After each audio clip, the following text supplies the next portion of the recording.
시라. 아멘. 하나님께서 삼부 예배에 친히 임하시고 우리 모두에게 놀라우신 은혜와 축복과 능력으로 함께 해주시기를 간절히 소원합니다. 오늘은 성령 강림 주일입니다. 성령께서 말씀 듣는 가운데, 예배하는 가운데 임하여 주시고 우리 모두에게 충만하게 능력으로 함께 해주시기를 주님의 이름으로 축복합니다. 사람을 경험하다 보면 참 좋은 사람이 있습니다. 감동이 되고 감격이 되는 사람들이 있습니다. 정말 저렇게도 선할 수 있을까? 저렇게도 착하고 존귀할 수 있을까? 아주 감탄사를 자아내게 하는 그런 사람들의 삶이 있습니다. 그런 사람들을 만나고 경험하며 산다는 것은 큰 축복이라고 할 수 있는 거죠. 어떤 사람들은 정말 악하고 죄악된 사람들이 있습니다. 그런 사람들과 더불어 살게 되었으면 모두가 힘들어지고 어려워지는 것을 보게 되었습니다. 범죄 심리학이라고 하는 그러한 심리학이 있습니다. 사람들이 끊임없이 죄를 짓고 악을 행하는 것은 그 드러나는 악과 죄악보다도 그 사람의 정체성에 문제가 있더라라고 하는 것입니다. 정체성이 잘못되어지게 되었으면 죄책감도 느끼지 못한 채 죄를 거듭해서 짓게 되더라는 거예요. 그래서 범죄 심리학에서는 이 정체성에 대한 문제를 아주 중요하게 다루고 있는 것을 보게 되었습니다. 여러분, 정체성이 뭡니까? 그 사람 됨됨이를 말하는 것이죠. 그 사람의 존재나 그 사람의 어떤 가치나 그 사람의 모습의 어떤 특징을 가리켜서 정체성이다, 그렇게 말하게 되었습니다. 고대로부터 지금까지 많은 철학자들과 사상가들과 심리학자들은 인간의 정체성에 대해서 나름대로 진언을 펼치면서 설명한 바가 있습니다. 학자들마다 인간 정체성에 대해서 나름대로 설명을 하고 이해를 시켰지만 모두가 혼란스러운 가운데 있는 것이 사실입니다. 우리 그리스도인들에게도 그리스도인의 정체성이 있습니다. 그리스도인의 정체성이 뭐냐라고 말할 때 그리스도인이 그리스도인 되게 하는 그것을 가리켜서 그리스도인의 정체성이다, 그렇게 말하게 됩니다. 그리스도인이 그리스도인이 되게 한 그것이 뭐냐? 거기에 많은 의미들이 담겨져 있는 것을 볼 수 있습니다. 여러분, 그리스도인으로서 정체성을 잘 확립한 사람들은 웬만한 어려움과 한난과 역경과 실패가 와도 약간의 흔들림이 있지만 그것 때문에 좌절하거나 절망하거나 낙심하거나 하나님을 떠나는 이런 모습들은 갖지 않습니다. 그리스도인의 올바른 정체성을 갖지 못하게 되었으면, 크고 작은 시련과 아픔과 실패가 오게 되었으면 마치 하나님의 존재에 대한 믿음이나 하나님과 관계성 자체까지 흔들리게 되어지는 것을 볼 수 있습니다. 그래서 그리스도인의 삶 속에서 정체성은 매우 중요한 그런 요소라고 할 수 있겠습니다. 하나님께서 이스라엘 백성들을 애굽에서 지금 시내산까지 3개월 동안 인도하면서 이스라엘 백성들이 크고 작은 사건과 사연 앞에 반응한 것들을 보면 그들이 하나님의 사람으로서 분명한 정체성이 정립이 되어 있지 못한 것을 하나님이 아시게 됩니다. 그래서 시내산에서 하나님은 이스라엘 백성들에게 하나님의 사람으로서 올바른 정체성을 확립시켜주는 예식을 치르시게 되는 것을 볼 수 있습니다. 여러분, 그 이스라엘 백성들에게 정체성을 주시는 하나님은 이스라엘 백성들에게 어떤 분이신가? 하나님은 이렇게 말씀합니다.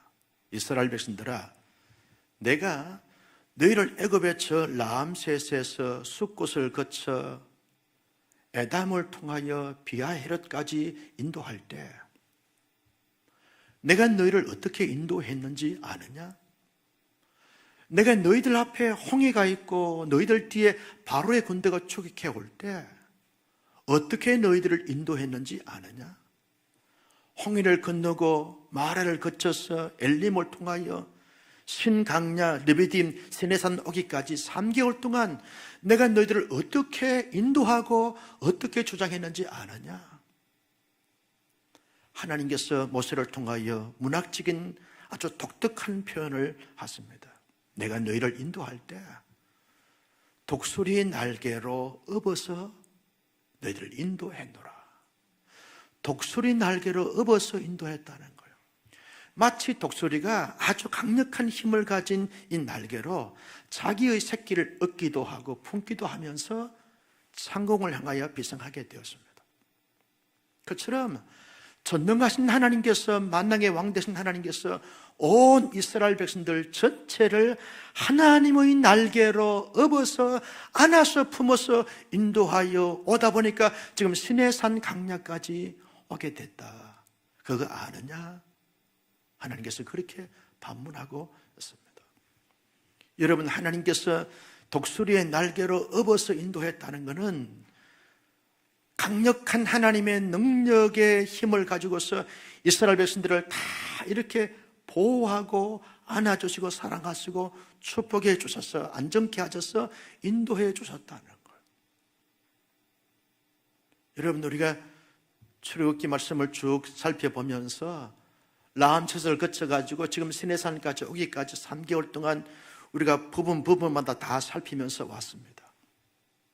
하나님께서 기가 막히게 그들을 품어주시고 안아주시고 세워주셔서 지금 시내산 이 것을 기슭에 도달하게 했던 것을 볼 수 있습니다. 하나님은 그런 하나님이라는 거죠. 어제 우리 권사님 한 분하고 통화를 했습니다. 우리 권사님께서 자전거를 타고 가시다가 갑작스럽게 손살같이 달려오는 오토바이가 이 권사님의 자전거를 이렇게 부딪히면서 권사님이 공중에 붕 떴다가 바닥에 떨어졌다는 거예요. 그래서 기도해드리기 위해서 전화를 했더니 목사님, 정말 큰일 날 뻔했습니다. 만약에 자기가 자전거 타고 가다가 공중에 붕 떴다가 머리부터 땅바닥에 떨어졌으면 뇌진탕 걸려서 죽을 뻔했습니다. 근데 정신 차리고 보니까 하나님이 자기가 붕 뜰 때 안아주셨다는 것을 느끼게 됐다는 거예요. 하나님이 우리 귀한 권사님을 안아주셔서 머리를 바닥에 대지 않게 하시고, 그래서 약간의 타박상 때문에 치료를 받고 있습니다만 하나님이 그렇게 보호해 주셨나라고. 제가 이 말씀을 준비한 상태이기 때문에 권사님, 하나님께서요, 권사님이 공중에 붕 뜰 때 하나님의 날개로 다 받아주셨거든요. 여러분, 그 권사님만 그렇습니까? 오늘 저와 여러분들이 산부 예배의 자리에 이르기까지 우리의 지난 날들을 가만히 해고해보고 성찰해보면 하나님의 매 때마다 시마다 하나님의 날개로 때로는 업어주시고 하나님의 능력의 가슴으로 우리를 품어주시고 보호해 주셔서 인도받아 오다 보니까 여기까지 오신 줄로 믿었으면 아멘. 아멘이죠. 지금까지 하나님이 그렇게 우리의 삶을 하나님의 날개로 업어서 안아서 품어서 오셨다고 하면 앞으로 우리가 개인적인 종말을 맞는 그날까지, 아니 우주적인 종말을 맞는 그날까지 하나님은 우리를 언제나 하나님의 날개로 독수리 날개처럼 우리를 업어서 우리를 안아서 인도하시고 이끌어 주실 줄로 믿습니다. 그 하나님께서 모세를 시내산으로 불러올습니다. 모세야, 내가 너와 독대하길 원하노니까 나의 산으로 올라오너라. 모세가 만사를 졌던 하나님의 부름을 받아 시내산으로 올라갑니다. 그러면서 하나님께서 모세에게 질문합니다. 모세야, 너가 지금 인도해 온 이스라엘 백성들이 누군 줄 아느냐? 이스라엘 백성들이 누군 줄 지금 자신이 알고 지금 살고 있느냐? 라고 하는 질문을 던집니다. 모세가 그때 하나님 말씀하십시오. 하나님이 말씀하시면 내가 듣겠습니다. 하나님이 말씀합니다. 이스라엘 백성들은 말이야, 나의 언약 백성이야. 언약 백성이야. 이게 이스라엘 백성들의 정체성이라는 거예요. 내가 이스라엘 백성들과 맺은 계약으로 인해서 언약 백성들이 됐다는 거예요. 여러분, 이스라엘 자손들이 하나님의 언약 백성이 됐다고 하는 것에 대해서 얼마나 큰 축복이고 영광인지 모릅니다. 이스라엘 백성들을 언약 백성으로 삼아주신 하나님이 누굽니까? 전능하시고 전지하시고 만왕의 왕 되신 하나님 아니십니까? 하나님께서 온 지구촌의 모든 민족들 가운데 특별히 이스라엘 백성들을 하나님께서 그들을 선택하여 주심으로 말미암아 나의 백성이다 인을 쳐주시고 계약을 맺어주신 거예요. 하나님께서 이스라엘 백성들을 언약을 맺어주시면서 하나님의 기쁨이 됐고 자랑이 됐고 보람이 됐고 기대가 되었습니다. 여러분, 이스라엘 백성들의 입장에서는 하나님의 언약 백성들이 된 것 자체가 얼마나 그들에게 큰 특권이고 놀라운 축복인지 모릅니다.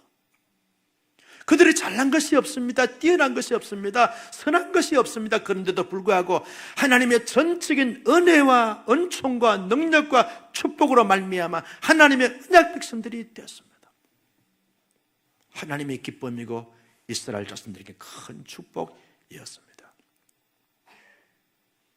그런데 내가 이스라엘 백성들을 나의 언약 백성으로 삼는데 조건이 하나 있다는 거예요. 그 조건이 뭐냐 하면 내가 이스라엘 백성들에게 앞으로 말씀할 터인데 내 말씀을 잘 지켜 행하게 되었으면 나도 그들로 말미암아 영광을 얻고 그들은 자손만대 나의 복을 받게 될 것이다. 그러니 언약의 조건을 잘 지켜 이행하도록 해라. 이걸 가르치라고 하나님께서 모세에게 말씀을 하십니다. 모세가 하나님 알겠습니다. 모세의 반응을 보시면서 하나님이 이어서 말씀합니다. 모세야, 내가 이제 계약의 말씀, 언약의 말씀을 잘 행하게 되었으면 어떤 특권이 주어지는지 아느냐? 그들은 나의 소유가 될 것이다. 나의 소유가 될 것이다. 이스라엘 백성들이 영원토록 나의 소유가 될 것이다. 여러분, 하나님의 소유가 되는 것만큼 놀라운 축복이 어디에 있겠습니까? 하나님의 소유가 된다는 말은 하나님께서 아주 귀하게 보배롭게 존귀하게 영광스럽게 여기신다는 것을 말하고 있습니다. 여러분, 백화점에 가시면 여러 물건들이 진열이 되어 있습니다. 그 중에 자기 마음에 쏙 드는 옷이나 물건들을 구입하게 됩니다. 몇 년 동안 돈을 모았다가 꼭 입고 싶고 꼭 가지고 싶은 물건을 구입하게 됩니다. 그러면 백화점에 있는 진열되어 있는 물건이 귀합니까? 자기가 구입한 그 물건이 귀합니까? 안 해봐서 모릅니까? 여러분, 자기가 몇 년 동안 그 틈틈이 모아서 그금을 주고 구입한 그 물건을 아주 귀하게 애지중지 아끼게 되어지는 것이 사람의 본성입니다. 하나님이 여러 민족들 가운데서 하나님의 특별한 소유로 삼아주신 그 백성들에 대하여 하나님은 언제나 관심을 가지시고 집중하시면서 귀하게 보배롭고 존귀하게 여기신다는 거예요. 어쩌면 하나님은 이스라엘 백성들 보는 재미로 모든 것을 통치하신다, 그 말이죠. 우리 어린이집이 지금 명문 어린이집이 됐는데요, 학부형들을 가만히 보게 되었으면 100여 명 되어지는 원생들을 보면서 다른 아이들에 대해서는 별로 관심을 갖지 않습니다. 언제나 자기 아들, 자기 딸을 보면서 이름을 불러가면서 엄마의 눈동자가 달라요.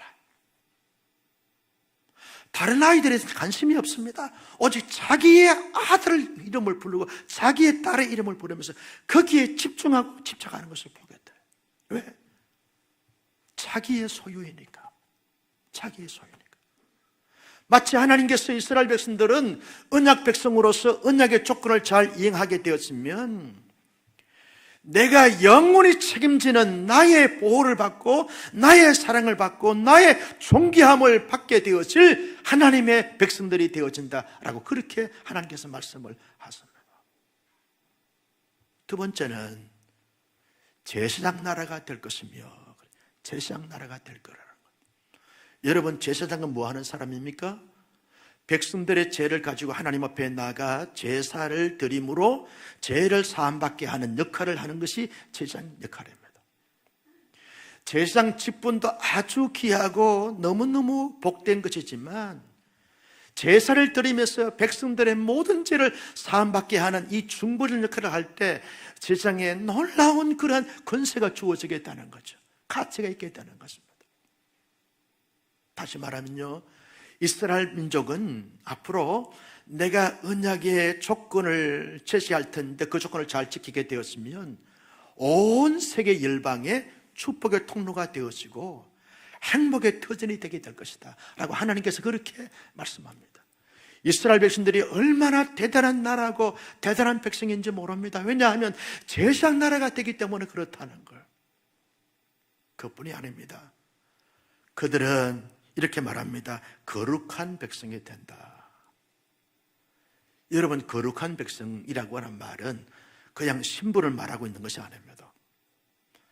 우리가 믿는 하나님은 거룩하신 하나님이신 줄로 동의하시면 아멘. 거룩하신 하나님이죠. 거룩하신 하나님께서 사람을 쓸 때 누구를 쓰겠습니까? 거룩한 백성을 쓰시는 거예요. 거룩한 백성이 된다는 것은 나의 영광스러운 도구가 되어져서 내가 그들에게 말하면 그들이 행하게 될 때마다 많은 사람들이 복을 받고 많은 사람들의 문제가 해결되어지고 많은 사람들이 승리하게 되어진다. 나의 영광의 도구가 된다는 거예요. 여러분, 가정의 주부들이 그릇을 쓸 때 깨끗한 그릇, 거룩한 그릇을 씁니다. 그렇죠? 지저분하고 온갖 오물과 티가 묻은 그런 그릇 쓰지 않습니다. 깨끗한 그릇을 쓴다는 거예요. 거룩한 이스라엘 백성들을 하나님이 이제 영원토록 쓰시겠다는 거예요. 얼마나 놀라운 특권과 얼마나 놀라운 축복을 받은 이스라엘 백성들이 되는지 모릅니다. 모세가요, 하나님이 이 말씀을 시내산에서 받았을 때 모세가 흥분합니다. 감격합니다. 왜냐하면 지난 3개월 동안 이스라엘 백성들 때문에 상처를 많이 받았어요. 왜? 그들이 뼛속 깊이 노예 근성이 젖어 있었어요. 배어 있었어요. 노예의 근성은 늘 피해의식에 찌들어 있는 거죠. 조금만 어렵게 되었으면 흔들리고 넘어지고 원망하고 불평하고 온갖 제약을 짓고 있는 이스라엘 백성들이 노예 근성 때문에 그렇지 않습니까? 피해의식에 찌들어졌어요. 그런데 이스라엘 백성들은 드디어 하나님의 언약 백성이 되어지고 하나님의 택한 소유가 되어지고 제사장 나라가 되어지고 하나님의 거룩한 백성이 된다는 이 사실이 이스라엘 백성들에게 모든 자존감이 회복되어지고 모든 존귀함이 이렇게 채워지게 되어지는 것이죠. 모세가 흥분합니다. 감격합니다. 이스라엘 백성들이 있는 진영으로 내려옵니다. 장로들과 백성들을 불러 모읍니다. 여러분, 내가 하나님께로부터 계시를 받아서 이제 여러분에게 증거하니까 잘 들어보십시오. 여러분은 결코 이 척박한 황량한 사막에 존재하고 있지만, 살고 있지만 여러분은 치시한 사람이 아닙니다. 여러분 하나님의 언약 백성들입니다. 여러분들은 이제 거룩한 나라가 됐습니다. 여러분들은 제사장 나라입니다. 여러분 하나님의 택한 족속이 됐습니다 라고 흥분한 가운데서 열광적으로 선포합니다. 온 백성들이 그 모세의 입을 통해서 말씀을 들었을 때 감격합니다. 눈시를 흘리면서 춤을 추고 노래를 부릅니다. 그러면서 일제히 모세의 그 면전 앞에 무릎을 꿇고 머리를 숙입니다. 우리가 여호와께서 말씀하신 모든 언약의 조건들을 다 이행하겠습니다. 반응합니다. 하나님께서 이스라엘 백성들이 언약의 조건을 이행하겠다는 반응을 보면서 하나님이 너무너무 영광 받았습니다. 그래서 온 이스라엘 진영과 시내산에 영광으로 임하여 주십니다. 하나님으로 충만한 이스라엘 백성들이 된 것을 볼 수 있습니다. 성도 여러분, 하나님께서 왜 이와 같은 예식을 행하는 것입니까? 이스라엘 백성들에게 그 자신과 공동체 전체의 아이덴티티, 정체성을 분명히 확립하고 그 정체성에 따라서 긍지와 자부심을 가지고 자신만 가지고 힘있게 강야생을 할 뿐만 아니라 가나안 땅에 들어가서 축복의 통로로 제사장으로서 멋있게 삶을 살 것을 말씀하시기 위해서 시내산 광야에서 이와 같은 예식을 행하시는 것을 볼 수 있습니다. 성도 여러분, 이스라엘 백성들이 시내산에서 언약 체결식을 하는 광경을 보면서 어떤 느낌이 드십니까? 이스라엘 백성들 참 좋겠다. 영광스러운 하나님을 경험하고 언약 백성이 됐기 때문에 그들이 하나님의 특별한 소유가 되고 제상 나라가 되고 거룩한 백성이 됐으니까 얼마나 좋을까? 여러분, 이스라엘 백성들만 좋습니까?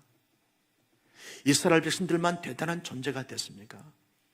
그렇지 않습니다, 여러분. 오히려 이스라엘 백성들보다도 훨씬 더 저와 여러분들이 보배롭고 존귀한 자인 줄로 믿습니다. 바울은 고린도 교회 성도들에게 이렇게 말합니다. 고린도 교회 성도들아, 너희들이 지금 이런 우상 도시, 엄난한 도시에 살면서 신앙의 지조와 정지를 지키는데 정말 수고 많다. 그런데 너희들이 보통 사람들이 아니다. 왜냐하면 너희들은 새 언약 백성들이기 때문에 그렇다는 거예요. 하나님께서 너희들을 하나님의 택한 족속으로 삼아주신 하나님의 서민으로서 새 언약 백성이 됐다. 옛 언약이 아니라 새 언약 백성이 됐다는 거예요. 그러면서 고린도전서 11장 24절 25절 말씀에서 이렇게 말합니다. 먼저 24절 말씀을 보실까요? 시작. 축사하시고 떼어 이르시되 이것은 너희를 위한 내 몸이니 이것을 행하여 나를 기념하라 하시고 25절 다 같이요. 시작. 식후에 또한 그와 같이 잔을 가져서 이르시되 이 잔은 내 피로 세운 새 언약이니 이것을 행하여 마실 때마다 나를 기념하라. 예수의 피로 말미암아 새 언약이 되었다는 거예요. 새 언약이 선포되고 새 언약이 체결되었다는 거예요. 그러므로 예수 그리스도의 피를 나의 죄를 속하기 위한 피다라고 하는 사실에 대해서 믿고 확신하고 고백한 사람들은 모두가 다 새 언약 백성이 됐다는 거예요. 그 사람이 유대인이든 헬라인이든 종이든 자유자이든 죄인이든 신분이 낮은 사람 상관없이 모든 사람들이 다 누구든지 예수 그리스도의 그 십자가의 피 흘림이 나의 죄를 대속하시기 위한 대속의 피 흘림다는 사실을 믿고 받아들이고 확신한 사람들은 새 언약의 체기를 경험한 주인공이 됐다는 거예요. 성도 여러분, 묻습니다. 예수님의 십자가의 피 흘림이 나의 죄를 속하기 위한 피 흘림으로 믿으십니까? 여러분들은 새 언약 백성이 됐습니다. 옛 언약은 언약의 조건을 행함으로 말미암아 옛 언약의 백성으로서의 신분이 주어지지만 우리는 어떤 행함이 아닙니다. 예수 그리스도의 대속의 피를 믿기만 하면 내 인격과 내 전신을 다하여 믿음으로 받아들이기만 하면 나는 새 언약 백성이 됐어요. 새 언약 백성이 누굽니까? 요한은 요한복음 1장 12절 말씀에서 이렇게 말씀합니다. 같이 볼까요? 시작. 영접하는 자 곧 그 이름을 믿는 자들에게는 하나님의 자녀가 되는 권세를 주셨어요. 예수 그리스도를 나의 구속의 주인으로 나의 진정한 죄를 사한 구세주로 믿기만 하면 하나님의 자녀가 되는 권세가 주어졌다는 거예요. 언약이 뭡니까? 하나님이 나의 아버지가 되고 나는 그 하나님의 자녀가 되는 것이 언약의 핵심이라는 거예요. 여러분, 우리는 예수 그리스도를 전인격적으로 영접함으로 말미암아 하나님의 자녀가 되었어요. 저와 여러분들 하나님의 자녀가 된 줄로 믿습니다. 여러분, 세상에 살면서 이보다 더 큰 축복이 어디 있습니까? 이보다 더 영광스러운 것이 어디 있습니까? 세상에 뛰어난 사람들이 그 아들을 입양하면 그 부모의 아들이 되기 때문에 그 놀라운 특권을 누리게 되어지는 거예요. 그런데 하나님께서 우리를 양대로 삼아주셨어요. 믿음으로 말미암아 예수를 영접함을 통해서 하나님의 존귀한 자녀가 되었어요. 하나님의 자녀는 누가 책임집니까? 자녀가 책임지지 않습니다. 하나님이 다 책임지는 줄로 믿으시면 아멘. 하나님이 우리 아버지세요. 여러분, 자녀가 성장하기 전에 어릴 때는요, 엄마가 다 책임집니다. 그래서 진자리 마른 자리 가라앉히시고 먹이시고 입히시고 격려하고 칭찬하고 세우면서 부모가 다 책임지는 거예요. 왜? 자기의 아들이고 자기의 딸이기 때문에 그렇습니다. 하나님이 내면으로, 하나님이 외면으로, 하나님의 모든 삶의 총체적인 부분을 하나님 다 책임, 아버지가 되시기 때문에. 그런데 여러분, 새 언약의 백성인 하나님의 자녀들에게 주어진 놀라운 신분이 있습니다. 놀라운 특권이 있습니다. 그것이 뭐냐? 베드로전서 2장 9절 말씀에서 사도 베드로는 이렇게 말합니다. 같이 큰 소리를 칩니다. 시작. 그러나 너희는 택하신 족속이요 왕같은 제장들이요 거룩한 나라요 그의 소유된 백성이니 이는 너희를 어두운 데서 불러내어 그의 귀한 빛에 들어가게 하신 이의 아름다운 덕을 선포하게 하려 하심이니라. 여러분, 말씀을 좀 띄워주시고요, 너희는 누구다? 택한 족속이라는 거예요. 하나님이 택하여 주셨다는 거예요. 족속이라는 거예요. 하나님께 택한 족속이란 말은 하나님의 보배롭고 존귀하고 영광스럽고 가장 하나님의 그 관심의 대상이 되어지는 족속이 됐다고 말이죠. 하나님의 전적인 은혜로 믿음을 통해서 우리가 하나님의 택한 백성이 됐습니다. 얼마나 영광스러운 자인지 몰라요. 우리는 세상에 믿지 않는 자들과 함께 더불어 살지만 결탄코 시시한 사람이 아닙니다. 초라한 사람이 아닙니다. 어떤 사람들의 말 때문에, 어떤 사람들의 표정 때문에 상처받고 우울하고 아무것도 할 수 없는 무능한 무지한 존재가 아닙니다. 무가치한 삶을 사는 사람들이 아닙니다. 그 누구도 그 아무도 우리를 정죄할 수 없습니다. 왜? 하나님께서 우리를 택한 족속으로 삼아주시기 때문에 그렇다는 사실입니다. 다른 교회 다니는 지사님 한 분으로부터 상담을 받았어요. 목사님, 신앙생활하면서 어떤 사람들로 말미암아 많은 말로 상처를 받았습니다. 너무너무 표독한 말을 함으로 지금도 그 말 생각하면 가슴이 애려옵니다.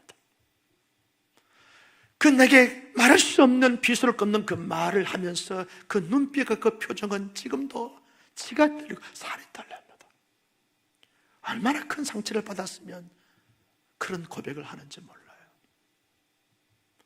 그 말에 사로잡혀서 우울감이 찾아왔어요.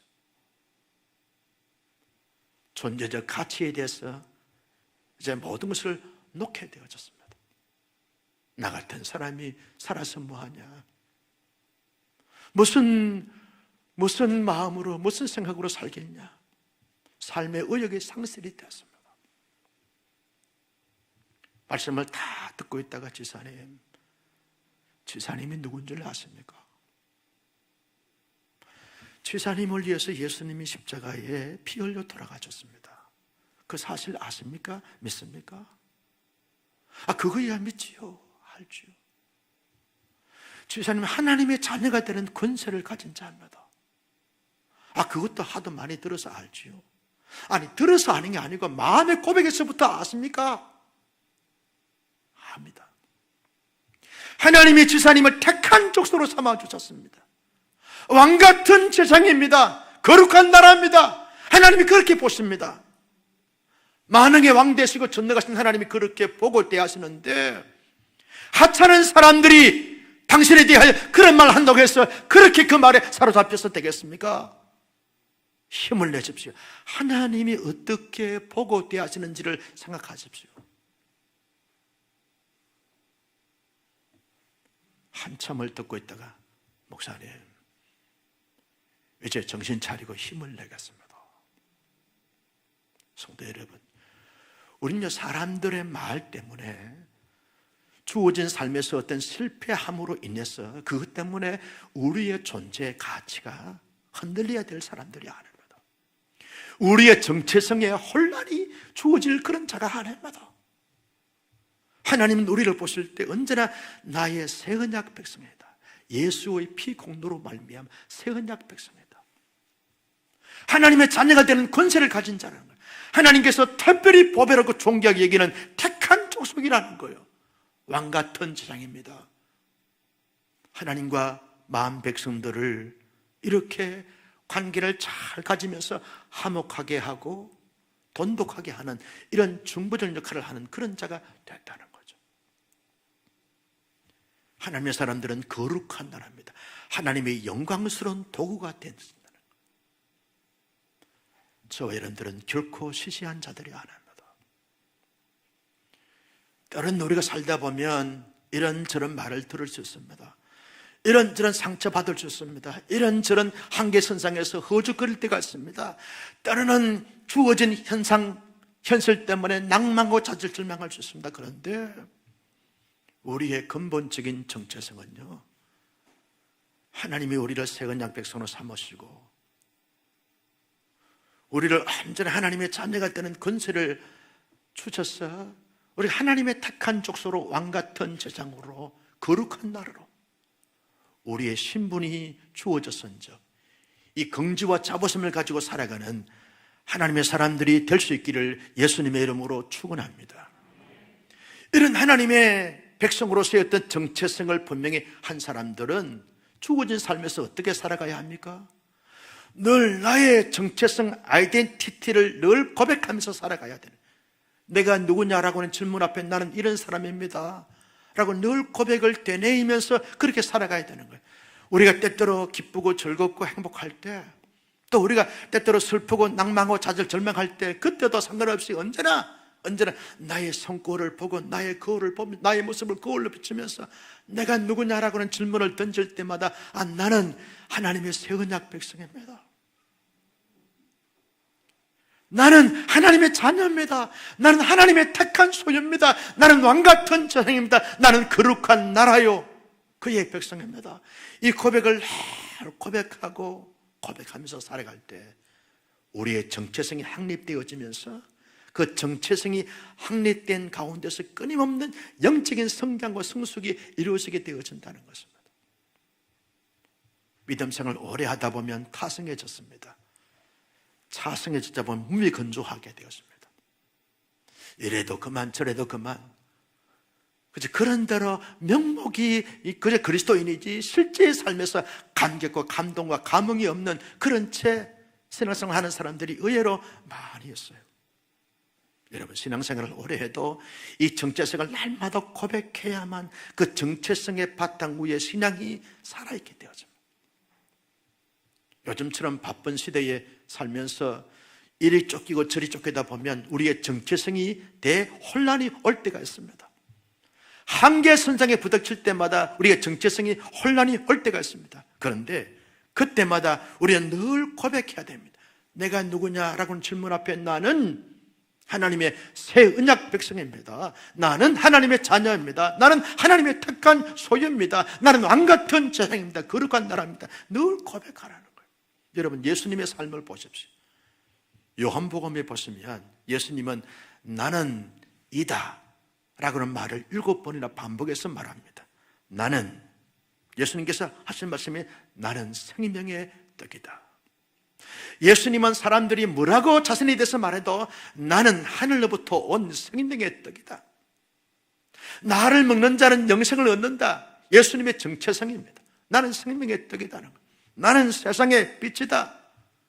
난 어둠을 몰아내기 위해서 온 세상의 빛이다는 거예요. 나로 말미암아 사람들이 빛을 받게 되어진다. 나는 세상의 빛이다. 나는 양의 문이다.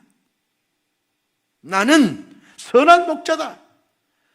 내가 온 백성들을 선한 목자가 되어서 인도할 때마다 푸른 초장에 쉴만한 물가로 인도하는 선한 목자다. 나로 말미암아 양들이 산다. 나는 부활이요 생명이다. 나를 믿는 자는 죽어도 살겠고 무릇 살아서 나를 믿는 영원히 죽지 아니하는 나는 부활이요 생명이다. 여러분 잘 아시는 나는 길과 진리와 생명이다. 따라서 합니다. 예수님은 나의 길이요 진리요 생명입니다. 예수님이 스스로 말씀하십니다. 내가 누구냐라고 말할 때 나는 길이요 진리요 생명이다. 온 세상에 유일한 길이요 진리요 생명이다. 내가 누구냐? 나는 참 포도나무다. 내게 붙어있으면 다 열매 맺는다. 다 산다. 그 말이죠. 여러분, 예수님은 이 정체성, 이 아이덴티티를 늘 고백하면서 사셨어요. 그렇다면 우리도 세상에서 힘들고 어렵고 고통스럽고 이리 치이고 저리 친다 할지라도 내가 누구냐라고 하는 질문 앞에 나는 하나님의 존귀한 자입니다. 하나님의 택한 족속입니다. 나는 왕같은 제장입니다. 나는 거룩한 나라입니다. 이 고백을 늘 고백하면서 힘있게 살아갈 수 있는 하나님의 사람들이 다 될 수 있기를 예수님의 이름으로 축원합니다. 여러분, 정체성이 분명한 사람들은 어떻게 살아가야 합니까? 이 땅 가운데 살아갈 때 제사장으로 살아가야 합니다. 왕 같은 제사장으로 살아가야 돼요. 여러분, 제사장은요, 거룩한 존재입니다. 거룩한 자를 말합니다. 우리는 이 땅에 살지만 온갖 제약이 간영하고 온갖 음란과 부패가 만연한 가운데 있다 할지라도 하나님의 사람으로서 하나님의 거룩성을 날마다 추구해 가야 되는 거예요. 우리의 마음과 생각과 삶 전체가 하나님의 거룩성을 끊임없이 추구해 가야 하는 것이죠. 어둠의 세력들은, 음란의 세력들은 너 거룩해 봐야 너가 얼마나 거룩하냐, 너나 나나 다 그러고 그렇지 않냐, 자꾸 유혹합니다. 미혹합니다. 넘어지게 만든 것이죠. 근데 내 안에 계신 성령님과 나를 거룩하게 하신 하나님께서 원하시는 바는 내가 거룩하니 너희도 거룩할지니라. 제사장이 거룩하지 못하게 되어지면 거룩한 제사가 이루어질 수 없습니다. 진리할 수가 없는 거예요. 세상에 살지만 하나님의 사람으로서 언제나 하나님의 거룩성을 날마다 추구해 가야 되는 거예요. 내 마음속에 이게 하나님의 거룩성인가 아닌가 구별하고 분별해서 하나님의 거룩성을 선택해야 합니다. 내 생각에, 내 실제의 삶에서 하나님의 거룩성을 끊임없이 추구해 가는 것이, 이것이 왕같은 세상에 살아야 될 삶의 본분이고 삶의 가치고 삶의 기준이고 삶의 방향입니다. 삶의 목적이라는 것, 하나님의 거룩성. 여러분, 오늘날 교회가 자꾸 사람들에게 지탄의 대상이 됩니다. 왜? 당신들은 우리와 다른 공동체가 아니냐, 하나님의 거룩성이 좀 보여달라, 나타내달라. 하나님의 거룩성이 나타나지 않을 때 교회에 대해서 이런저런 말을 하게 되어지죠. 하나님의 사람들은 끊임없이 하나님의 사람들의 가정 끊임없이 하나님의 공동 끊임없이 하나님의 거룩성을 추구해 가는 거죠. 어떻게 하나님의 거룩성을 추구할 수 있습니까? 바울은 다성과 교회 성도들에게 거룩성을 추구하기 위해서는 말씀과 기도로 거룩하여지니라 그랬어요. 그래서 여러분, 거룩성을 추구하는 사람들은 하나님의 말씀을 많이 읽습니다. 묵상합니다. 연구합니다. 되새김질합니다. 작은 소리로 엎조립니다. 끊임없이 그의 내면 세계, 그의 정서 세계에 말씀이 떠나지 않습니다. 말씀을 늘 곱씹습니다. 가정의 주부들이요, 주방에서 말씀을 붙여놓고 말씀을 읽고 암송합니다. 차를 몰고 가면서도 말씀을 암송합니다. 말씀을 자꾸 묵상합니다. 앞을 보면서 말씀을 묵상해야지, 말씀 묵상에 빠지면 박치게 합니다. 산책을 하면서도 이런 작은 소리의 말씀을 엎조립니다. 제가 한 번은 산책을 하면서요, 말씀을 엎조리고 설교 준비한 것을 자꾸 이제 반복하니까 지나가다가 저 사람 정신 이상자인가 봐 지나가더라고요. 속으로 너가 정신 이상자다. 하나님의 말씀을 자꾸만 이렇게 엎조리면서 가는 것, 그래야 하나님의 거룩성이 추구되어지는 것입니다. 여러분, 깊은 기도 속에 들어가면 하나님의 거룩성이 느껴지게 됩니다. 하나님께서 어떻게 말하고 어떻게 살면 하나님의 거룩성이 드러나는 것을 느껴지겠다는 거죠. 말씀과 기도로 거룩하여지니라. 거룩성을 가진 사람들은요, 그저 가정을 우리가 제사장이 되어져서 하나님께로 자꾸 인도하는 거죠. 교회 공동체를 하나님께로 자꾸 인도하는 중보적 역할을 감당하는 거죠. 나라와 민족과 세계 공동체를 하나님께로 인도하는 중보적 역할을 감당하는 거죠. 어떤 사람들은 우리 가정에 대해서 이런저런 말을 합니다. 우리 교회에 대해서 이런저런 말을 합니다. 나라와 민족에 대해서 이런저런 말을 합니다. 그런데 하나님이 이렇게 말씀하십니다. 너희는 비판만 하지 말고 평가자가 되지 말고 너희가 제사장이 되라는 거예요. 너희의 가정의 죄, 너희 교회 죄, 너희의 나라와 민족의 죄, 온 세계 열방의 죄를 하나님께 가지고 나와서 고백하고 제사를 드림으로 말미암아 하나님의 긍휼과 자비로 사함받게 하는 중보적 역할을 잘 감당하는 자가 되라. 이게 여러분 우리의 사명입니다. 여러분, 그래서 우리는 시시한 사람이 아니죠. 그저 그렇게 살아가야 될 상이 아닙니다. 언제나 가정을 세우고 교회를 세우고 시대를 세울 수 있는 왕 같은 제장, 이 신분적 사명을 잘 감당할 수 있는 온사람께 모든 교우들이 되시기를 주님의 이름으로 축원합니다.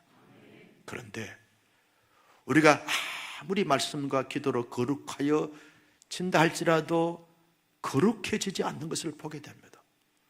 우리가 중보적 사역을 잘 감당하려고 해도 잘 안 되는 것을 고백하게 되죠. 그래서 성령의 임하심과 기름 부으심과 능력을 받아야 하는 것이죠. 복음서의 제자들 보십시오. 그렇게 위대하신 예수님, 스승이신 예수님께 훈련받아도 변화되지 않았어요. 사도행전 2장의 오순절 성령 강림 사건 때 우리 장로님의 기도처럼 성령께서 불같은 성령, 바람 같은 성령, 비둘 같은 성령이 임하여 충만하게 되어짐으로 말미암아 그들이 그 다음부터 변화되어졌어요. 우리의 실제 삶에서 왕 같은 제장으로 거룩한 나라로 그의 택한 족속으로 합당한 삶을 살기 위해서는 성령을 받아야 하는 거죠. 성령이여 내게 임하여 주시옵소서. 충만하게 역사하여 주시옵소서. 기름 부어 주시옵소서. 날마다 사모하는 거죠. 성령님, 내 마음을 다스려 주시고 나를 주장하여 주옵소서. 그 성령께 나를 내어드리는 것이죠. 성령의 파도에 나를 던져드리는 겁니다. 그러면 성령께서 우리 안에 춤을 추고 역사하시게 될 것입니다. 거룩한 자로, 한 시대의 사명자로 존귀하게 쓰임받게 될 것입니다. 어떤 삶의 영역 속에서도 하나님의 영광이 꽃이 되어지고 기쁨의 열매가 맺혀지게 될 것입니다. 우리 모두 성령 충만함을 받아서 한 시대에 새 언약 백성으로서 합당한 삶을 살아갈수록 살아가 빛나는 복된 자들이 되기를 주님의 이름으로 축원합니다. 존귀하신 아버지, 주신 말씀을 마음속에 새겼습니다. 이 말씀을 따라서 이 말씀대로 살아갈 수 있는 신실한 하나님의 사람들이 다 되게 하여 주시옵소서. 우리가 누구냐라고 하는 질문 앞에 나는 하나님의 새 언약 백성입니다. 하나님의 존귀한 자녀의 권세를 가졌습니다. 하나님의 택한 소유입니다. 왕같은 제장입니다. 거룩한 나라입니다. 그의 백성입니다. 고백하며 합당한 삶을 살아가는 하나님의 사람들이 다 되게 하여 주시옵소서. 예수님의 이름으로 기도하옵나이다. 아멘.